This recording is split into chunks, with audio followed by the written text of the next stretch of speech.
Hello guys, good morning once again. Nandito ulit tayo sa ating paboritong planeta guys. Sa Wonders Planet. Okay? At sad to say guys, shout out muna sa ating mga ka-wanderers, no? Solid ka-wanderers, yung walang mga butas. And then sa ating mga kaibigan, sa ating mga OFW scattered around the world. Shout out sa inyong lahat. Okay? Magpagpalang umaga, July morning. Okay? I forgot the date today. Mga 9 siguro ngayon. Pero our time check is 11:30 AM. So guys, merong hindi magandang kanina pag travel ko dito sa may pagsawitan. Diretso ako, no? Pagsanghan. Pauwi ko papuntang Pagsanghan. Sa ngayon cruising. May biglang umanong tricycle, tumbling ako guys. Hindi ko na lang, kasi sa panahon ngayon, napakahirap ngayon, no? Malay mo, naghahanap buhay kasi hindi naman lalabas ng tricycle once na hindi maghahanap buhay kahit walang rehistro, walang no? Walang plaka. So, okay lang. Mas yung natin, no, kalmado. Then wala namang damage. Medyo may something lang ako sa paa na medyo bukol. But it's okay, no? Diretso ako siyempre. Then sa malapit na sa may 7-Eleven, tapat ng 7-Eleven. Nag-ano siya, kumanan. Nako, napansin ko guys, malapit na. Kinaya naman ng ng preno. Pero kaya natumba ko, tinumba ko yung motor. Okay? Para wala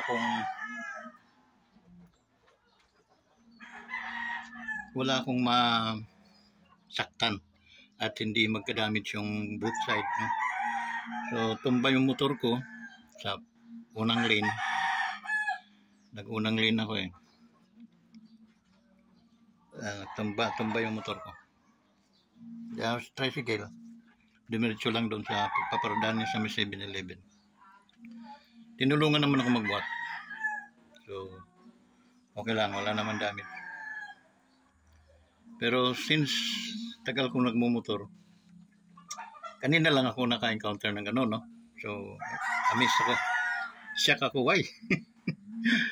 And then, hindi ko na inalam kung wala namang mga damage. Because it's okay. Wala namang tayong, kasi nahirap ang buhay ngayon, guys.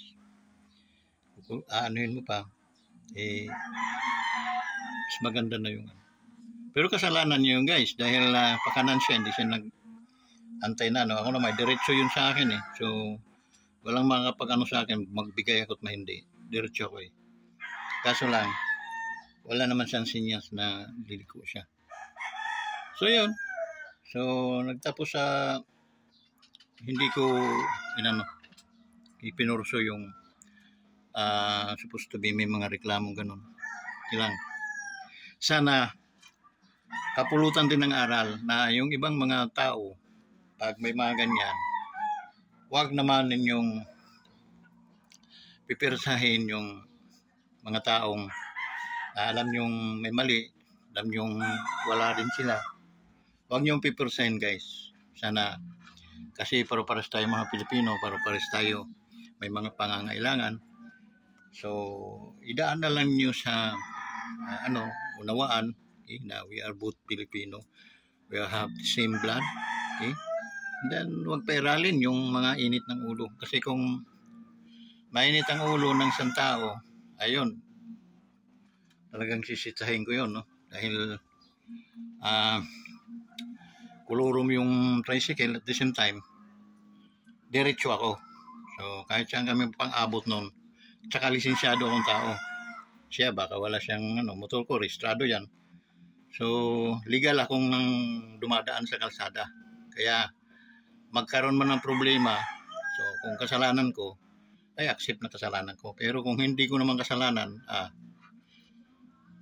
kakaproblema ka sa akin. Dahil legal ako, rehistrado kong tao, rehistrado din yung motor na dala-dala ko. So yun guys, no? But okay lang. Kaya payo ko sa mga nagkakaproblema sa daan, pero pares tayo may karapatan din sa daan na yan. Kaya minsan nagkakamali talaga tayo. Tao lang tayo eh. Ngunit lamang po yung legal. Lamang po pag ikaw ay rehistrado, ikaw ay mayroong lisensya, ay lamang po yun. Okay? Kasi walang karapatan maggumala sa kalsada yung walang rehistro at walang lisensya. Okay? Yun ang pakatandaan ninyo, no? Ano man mangyari, talaga mananagot kayo. Bakit? Wala kayong karapatan eh. Ngunit hindi natin yan pag lalo na sa panahon nga ngayon, medyo nasa kagipitan. Sino pa ba naman ang magkakaunawaan? Okay? So, yun lang guys. Kaya huwag kayong magkakaroon ng mga pabiglaang na sa bandang huli kayo ay magsisisi din. Okay? Pairalin ninyo yung makataong So, doon sa nakaanuhan kong tricycle dyan sa pagsawitan. So wala yung guys, sana mag-ingat ka sa susunod, suminyas ka para at least kita namin yung malayo pa na sumisinyas ka na ikaw ay gigilid, ikaw ay pupunta rito sa ganitong kasi kami diretso lang kami, okay? So mapapansin namin kayo, nandyan na pala kayo sa harapan namin dahil wala naman kayong sinyas, okay? So sa susunod, siguro din ninyo na kayo ay rehistrado, may license, para paliwanagan na lang tayo sa sa tama, okay? Hindi yung magkakaroon. Pero yung paman, wala yun, no? Naunawaan ko ang bawat isa kung bakit tayo nasa lansangan, eh? Okay? Kasi may gagawin o may hanap buhay. Kaya ganun. So, sana sa ibang mga motorista, no, huwag dadaanin sa init ng ulo ang mga pangyayaring hindi natin minsan naiwasan. So, maraming salamat, no. Sana mga kaibigan nating driver ng mga tricycle riders, shout out po sa inyong lahat. At the same time, support my YouTube channel, Wanderers Motovlog TV. Pindot mo na, wala namang bayad yan, okay? Like and share, then comment below. Okay? Subscribe now. Don't subscribe mamaya, but now. Okay? Salamat. Maraming salamat po talaga sa inyo. So yun guys, move on na ako, no? Wala naman akong damage. Okay? Maliban lang parang may bukol ako dito sa tuhod, sa baba ng tuhod, no? So siguro na dun sa motor ko, abang mga ganon, hindi ko kayang ibuhat yan. Okay, 3 kaming taong nagbuhat. Ayan. Pero dati kaya ko naman. Ngayon hindi na ako yun, no? Hindi na iwasan yun. Grasya yun eh. So guys, ano ba ang dapat nating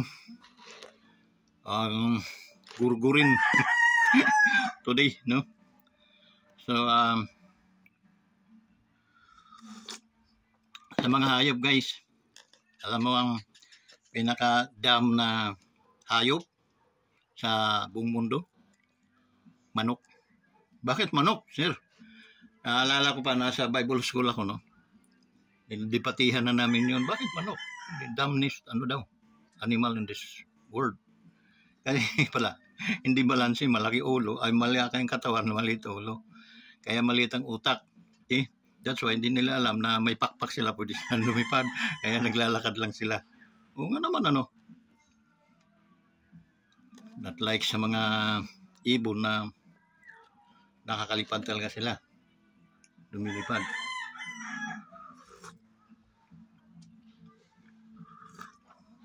Naisip ko, kawawa palang manok. Okay. So yun, kaya nga ginagawa silang sample doon sa isang kahig, isang tuka. So ganun ang mga manok. Hirap kakahigin nila, tutukain naman nila yung makakahig nila mga uod-uod sa mga tambak-tambak. Diba? So yun ang manok. Inhalang tulad sa mga taong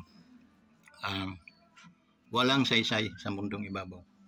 Mga bullshit, mga dumb. At mayroon din tayo dito sa Pilipinas. Dinam.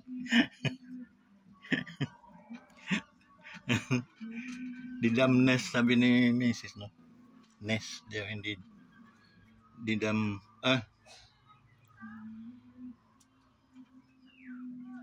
di bang ginamit ko na ano? Didamniyes. President in the Philippines. Ay, nako. Yung pagkabudol talaga natin, pinagsisihan natin ng 6 na taon. Kasi dati nakikita ko si Marcos, no, natutuwa ako. Pero ngayon nakikita ko, nangangati na ulo ko. Okay? Magsalita siya, the way he talks, wala, mas masahol pa pala ito kay Lino Robredo. Si Lino Robredo, binabansagan namin noon ng lutang. Okay? Kung ano mga sinasabi, mas malala pala ito si Marcos. Hindi na nahiya, Marcos ang dala-dala apelyido eh. Tapos mga ganyan, dapat nag-isip na mag-resign na ako, wala akong silbi dito. Okay? Hindi yung magpapanggap ka na do you know where you going to? Pero litergo naman. Ay, nako. Bagay malapit na, 3 taon. Eh? Makinabang ka na ng gusto, Marcos, dahil sa sunod. Goodbye. Goodbye na yung ano na natin sa limot yung inyong mga apelyido. Never na talaga kayo makakambak pa. Kaya ngayon, sige, pakinggan mo yung asawa mo. Imagine mga inano, tsahin ni Mrs. Down, na Mrs. Down niya yung mga kuwang ko. Hindi ka bugok, yun ang pumatay sa inyong mga magulang. Yun ang sumira sa inyong ama. Tapos today, you appreciate that apelyido. What kind of mammals do you are? Siguro si Madam, galit na galit sa'yo, no? Hindi ko alam kung anong pakiramdam ni Madam. Baka yun ang maging sanhin ng kanyang panghina. Yung inyong mga pinaggagawa within the 6 years. Pinahiya mo ang yung tatay, ang ama. Kaya ka namin binoto because of Marcos, Bongbong, hindi dahil sa iyo. Tandaan mo yan, no? Open your bullshit eyes, no? Na hindi ikaw yung dahilan kung bakit ka namin binoto. Because of your mother and father. We respect them very much. Okay? Respeto namin sila sobra. Okay? Pero the rest, sa yung mga kamag-anak, mga pinsan, no way. Wala po kaming ano dyan. Okay? Kaamor-amor. Hindi po magandang himplo ang mga yan. So, yan, no? Marcos. Sayang, Marcos, hindi mo pinaganda. Hindi mo sinunod yung apak ng iyong ama. Okay? Ang iyong ama, hindi yan nadidiktahan ng pamilya ni Imelda, ng nanay mo. Pero ikaw,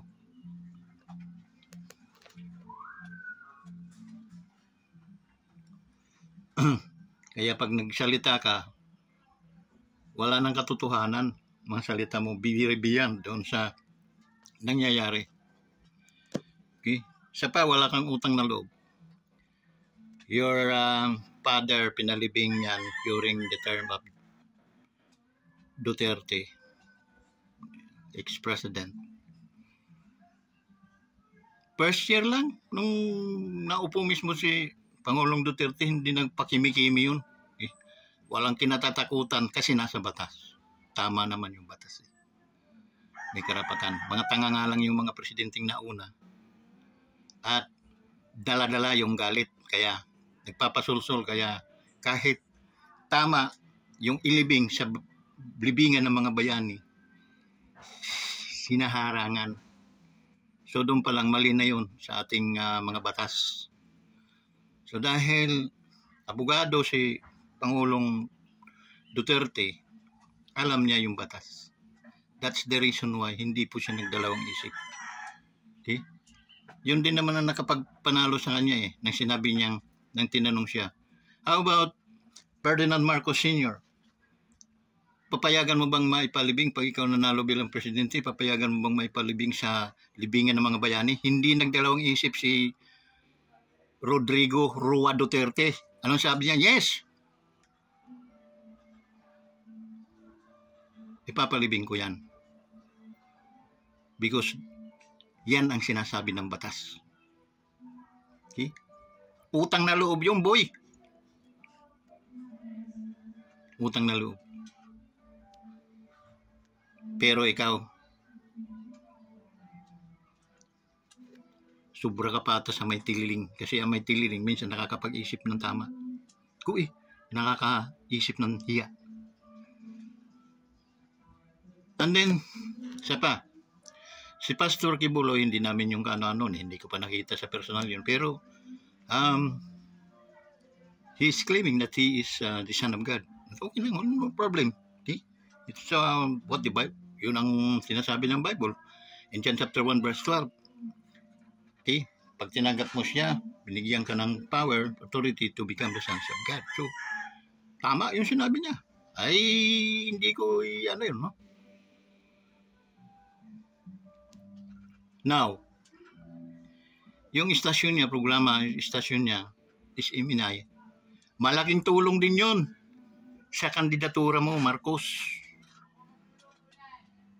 Pero anong ginawa mo? Nang tinanong ka tungkol sa bounty. Okay? Mga bounty hunter din kami noon araw.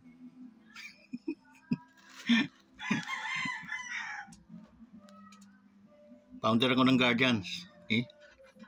Now, anong sagot mo? Ang sakit ng sagot mo. Okay? Kung natatandaan mo pa. Pero sa totoo lang, pwede mo sanang isagot. Ganito yan. Meron tayong departamento ng ating gobyerno na naka-focus doon para sila yung humuli, yun naman sila maghanap. Then kung mayroon man mga bounty na so nasa kanila yun. I have no comment regarding that, no?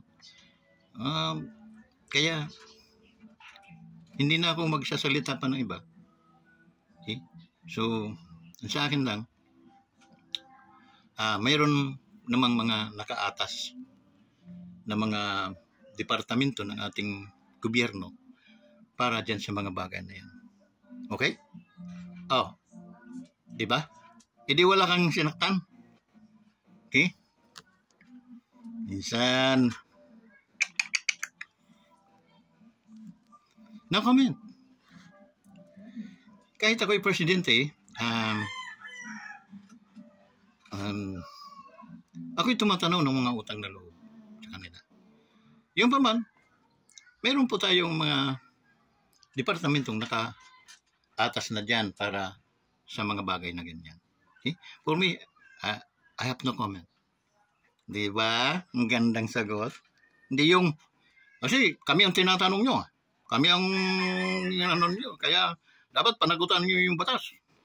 Guys, kahit nga, sabi nga, ang isang anak, tadtarin man ang pino, kulang pa sa pambayad niya sa utang na loob niya sa kanyang mga magulang. Okay? Yung magulang mo, pinalibing ni ex-president sa libingan ng mga bayani. Okay? In his term, utang na loob yung boy.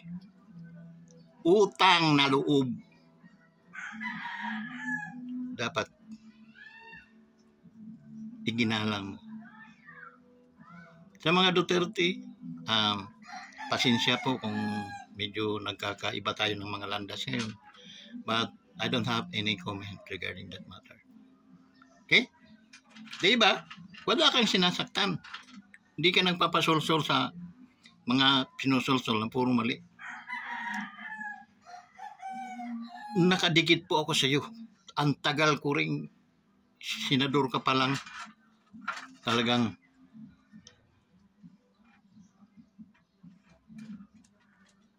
ginakap ko na ikaw. Ngunit nang ikaw ay lumimbag sa hindi tama. Tingnan mo, para akong naging anino mo, Mr. Marcos. May social media, sa mga Facebook ko, YouTube, videos. Binibira ko yung mga taong mga sumisira sa iyo. Nagpupukol sa iyo ng hindi magaganda, binibira ko talaga yan. Okay? Kaya ako ngit-ngit na ngit-ngit. Okay? Hindi man siguro ako ngit-ngit sa iyo. Ngunit ngit-ngit ako sa mga nangyayari.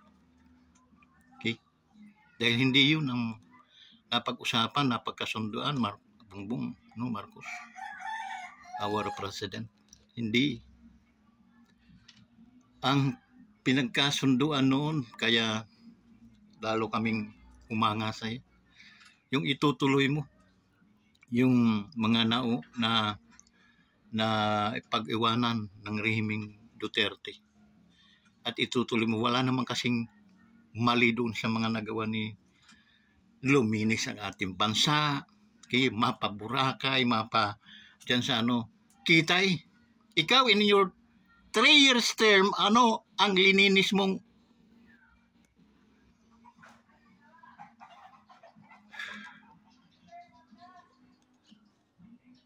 anong ginawa mo sa bansa natin? Ang akbayan, yung mga dating mga naninira sa inyo.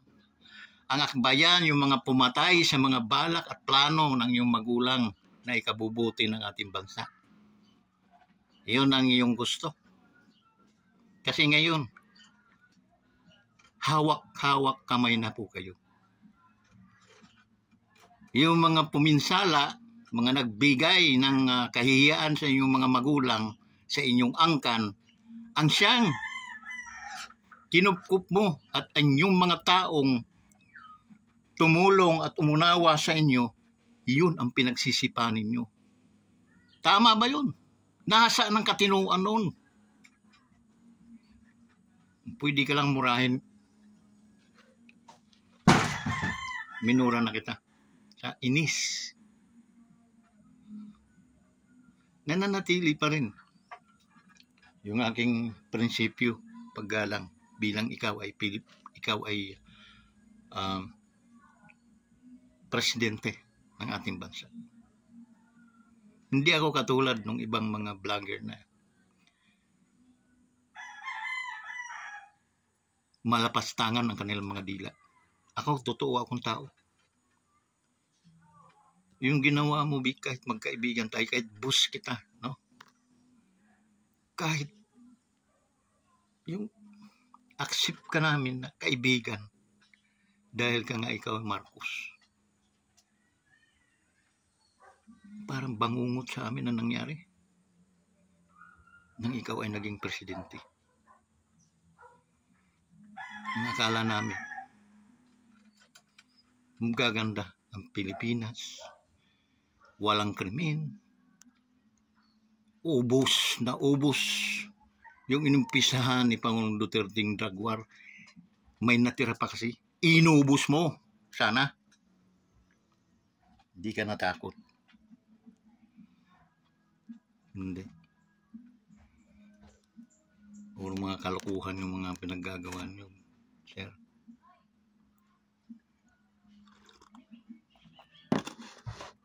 malayo ka sa ama mo. Ni mga lahati, kasama mo, wala ka talaga. Wala. Kasi yung pagka-brilliant ang ama mo, okay? Sinuportahan niya ng kanyang pagkatao. Ikaw, ito ka lang, oh. Wala kang bibig, wala kang bayag.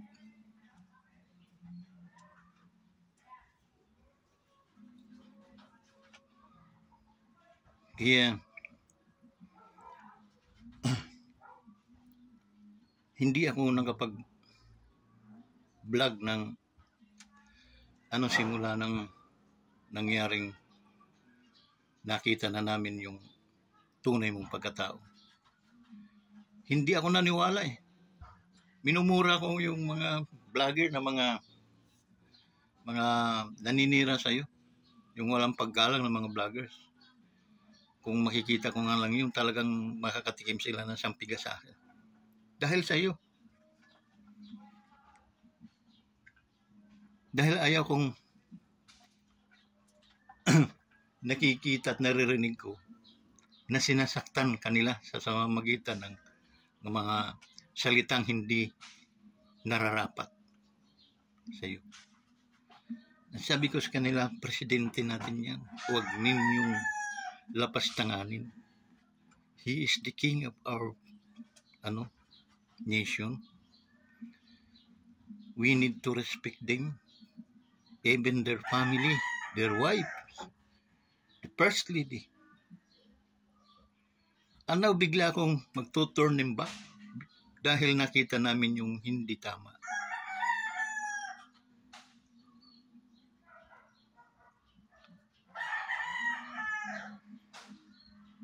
Yung mga kakampi mo, mga nagmahal sa'yo, ay pilit mong pinagtatadyakan. At kinakap mo yung mga taong nagsisisigaw sa kalsadang hukayin yung pagkalibing ng iyong ama. At walang karapatan ang mga magnanakaw na ilibing sa libingan ng mga bayani. Gaano kasakit sa amin? Hindi po kami anak ni Ferdinand Marcos Sr. Hindi po rin namin kadugo ang mga Marcoses. Pero bakit? Kami ay ganyang ka-concern. Andin pagdating sa'yo, parang binaliwala mo yung hirap ng iyong ama. Yung kahihiyaan ng iyong pamilya na pinaggagawa ng mga yan. Ang sa'yo ay okay lang, all right. Okay?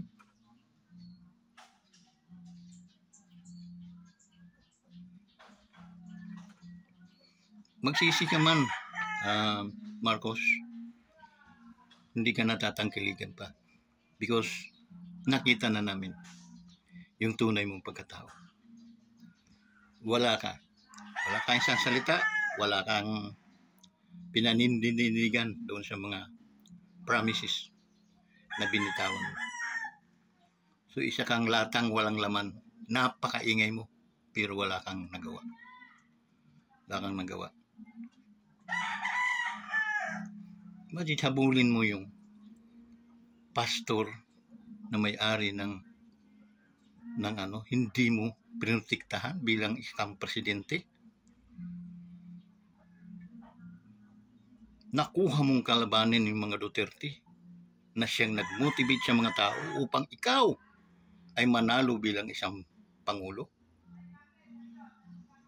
Kung magkaka-eleksyon lang agad-agad ngayon, ni maka 100 votes ka, tagilid ka pa noon. Hindi milyon pag-usapan natin na 1,000, 100 votes lang. Tagilid ka noon. Ayun ang ilagay mo sa baka nagpapakasaya ka ngayon. What is 3 years? Matindi ang karma, guys. Matindi yung karmang dadaanin mo. Ninyo, hindi lang ikaw. Yung buong pamilya. Maliban lang doon sa pamilya mong medyo sukang-suka sa'yo. May karma. may karma. Okay? Nagsuffer nga ang inyong magulang na nasa tuwid ang kanilang pamamaraan, tuwid ang kanilang prinsipyo, wala silang inapakang tao.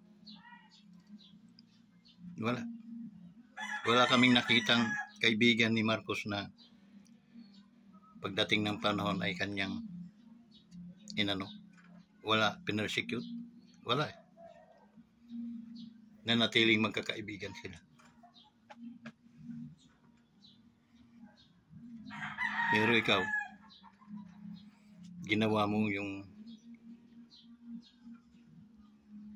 1,000 times na hit ng iyong na kinainisan ng iyong magulang. At doon ka mananagot. Tawagin mo man ang lahat ng mga kasantosan, mga santos, no, sa buhay mo. Hindi ka nila pakikinggan. Bakit? Balasubas ang pinadating mo sa iyong mga kaibigan, sa mga taong pinagkautangan ng loob.